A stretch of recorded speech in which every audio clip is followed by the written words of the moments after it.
If tomorrow I had to start my medical career all over again, with everything I know today, what would I do differently? Interestingly, I would not study harder, I would not work longer hours, and I would definitely not try to see more patients. After nearly 2 decades in primary care, the biggest lessons I've learned aren't just about medicine. They're about building a career that you can still love years later. So today I want to share exactly how I would do that. Hi everyone, I'm Dr. Jarina Ghani, and when I began my career, I thought success in medicine meant this: work harder, take care of every patient, never complain, and keep pushing. Those values are important, but looking back, I realized they were not enough. If I were starting again today, there are several things I would do very differently, and I believe they would have saved me years of unnecessary stress while making me a better physician. Lesson number 1, I would define success earlier. When we're young physicians, it's easy to let other people define success. More patients, more RVUs, more hours, more responsibilities. But today I would ask myself a different question. What kind of life do I want medicine to help me build? Because your career should support your life, not consume it. Once you know your priorities, your decisions become much easier and clearer. Lesson number 2, I would learn the business of medicine. Medical school taught me how to diagnose disease. Residency taught me how to manage patients, but no one taught me how medical practice actually functions. Documentation, coding, efficiency, time management, revenue capture, communication systems. These aren't business skills, they're career skills. Learning them earlier would have reduced frustration and helped me build a more sustainable practice much sooner. Lesson number 3, I would invest more in communication. Looking back, some of my greatest success were not because I made the perfect diagnosis. They happened because patients trusted me. Trust comes from listening, explaining clearly, showing empathy, remembering what matters to patients. Medicine is built on relationships. The stronger those relationships become, the more rewarding your career becomes. Lesson number 4, I would stop trying to be perfect.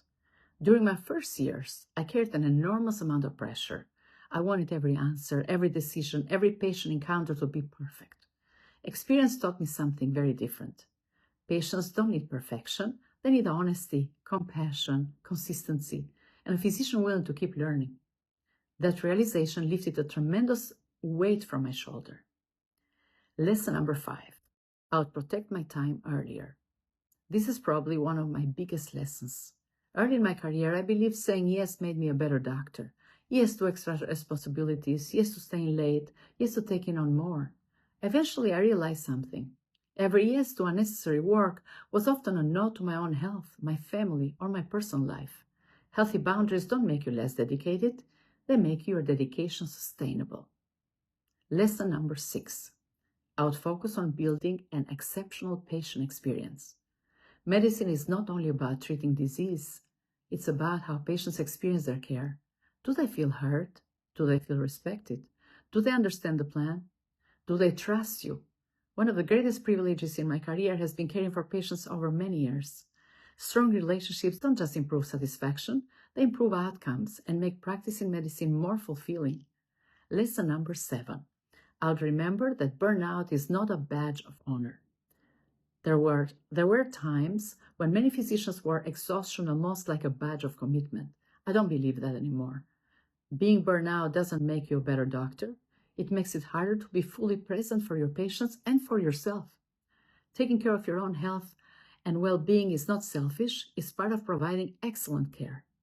Lesson number 8, I would find mentors and become one. One piece of advice can change a career. One conversation can save years of frustration. If I were starting over, I would actively seek physicians who had built the kind of career I admired, not just clinically, but personally. And later in my career, I would intentionally help those coming after me. Medicine grows stronger when we share what we have learned. The biggest lesson of all. If I could summarize everything into one sentence, I would be this: don't build a career that you need to recover from. Build one that allows you to continue loving medicine for decades. That doesn't happen by accident, though.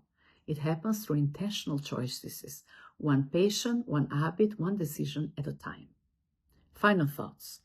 Looking back, I don't regret becoming a primary care physician. In fact, it's been one of the greatest privileges of my life. I've shared joy with patients. I've walked beside families during difficult moments. I've celebrated victories and mourned losses. Medicine has given me far more than a career. It has given me purpose. If I could start all over, I wouldn't choose a different profession. I would simply choose a wiser path within it. And that's exactly why I share these lessons today, because if they can make even one physician's journey a little easier, then they're worth sharing. If this video resonates with you, I'd love to hear from you. If you could give your younger physician self one piece of advice, what would it be? Share it in the comments below. And if you're looking for practical strategies to build a more efficient, financially sustainable, and rewarding primary care career, I invite you to explore my course, Maximize Your Income with Every Patient Visit in Primary Care, Strategies for Success. Thank you very much for watching. I'm Dr. Jarina Ghani, and I wish you a wonderful day.